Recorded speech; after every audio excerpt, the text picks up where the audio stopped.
Hello everyone, welcome back to the channel. Today we are going to go over a new random one for you, as I'm going to call it. CO2 magazines. Now I've got 4 pistols here with 4 different loading mechanisms. I thought I'd try and explain them best as I can, just so people understand a bit of a difference with them really. We'll start with the first one. I've got my Colt Combat Classic, yeah, Colt Special Combat. Don't know why I always call it a different name, but here we go. It's a 1911. Now the magazine in this one, you don't need any type of tool with this. All you got to do is put your CO2 in that side and turn that around, and just until you feel it tight, and get your hand in a nice good place where you can spin it around quick and not let out any CO2. Obviously try and keep your hands away from mechanisms. If you've got BBs in, it's always best to do BBs after CO2 really, unless you've reloaded. Watch these bits.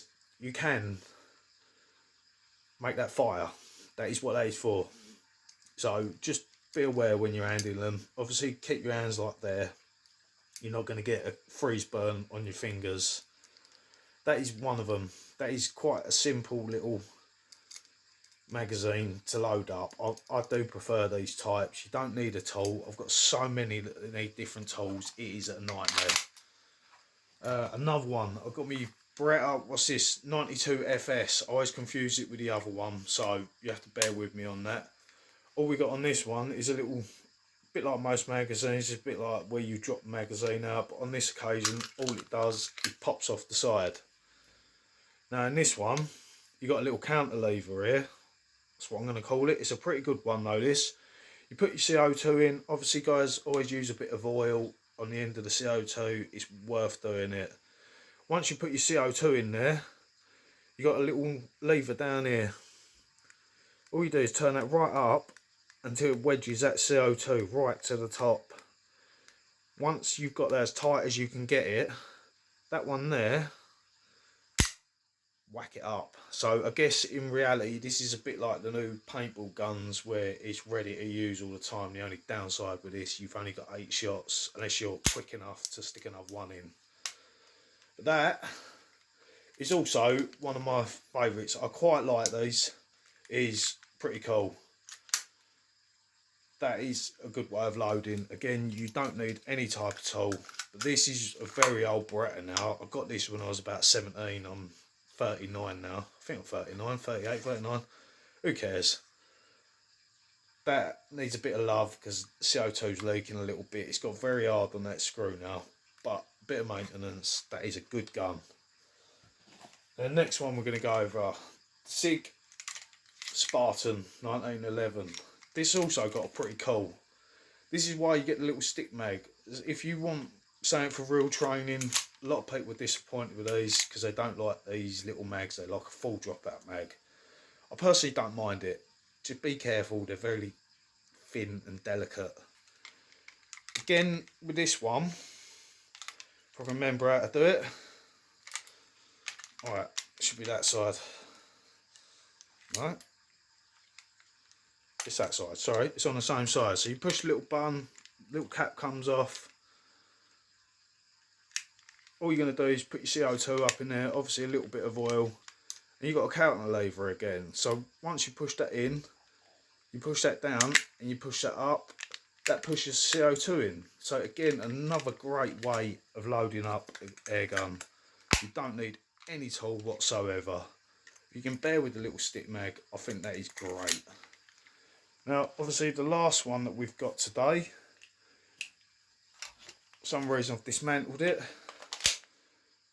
1911, let's call it John Wick Bubba Yaga. Normally I don't call it John Wick, but that's what it's from the movie. Full dropout mag.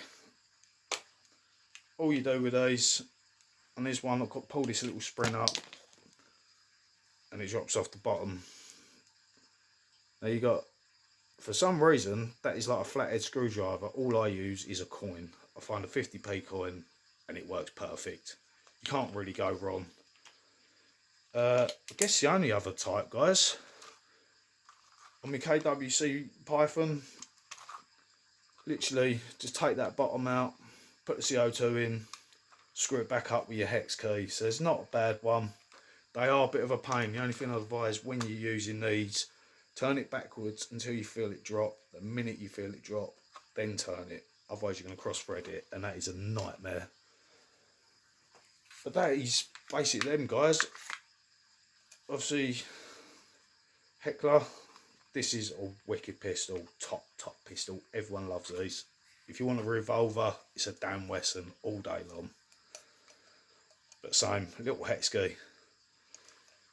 But there you have different magazines, guys. Personally, always tend, if you want nice, easy, I always go for something like that. These are quite expensive, but that mechanism is cool. And I guess really self-defense, not that we're allowed that here. You want to leave that ready to go, ready, fully loaded. The minute you need it, whack that. You're not touching that CO2. It's not been left in the gun. Definitely a good way. But that's another video. But there you have it, guys. 4 or 5 different ways of loading up CO2 in the air pistols. Quite handy to know if you haven't seen that type of thing before. The majority of the ones you're going to get, guys, they are going to be little hex keys at the bottom of the mag, full dropout mag. They are generally the best, but the £50 a magazine, that's expensive. I've got quite a lot of pistols. That's a lot of spare magazines. You're going to want 2 or 3. But there you go, guys. Thank you for watching. Please like, subscribe, share where possible, hit that notification bell. You're always going to get the videos as soon as they come up. I've got a Facebook channel. Come and join us. We'll help you out. Anything you need to know. Cheers, guys.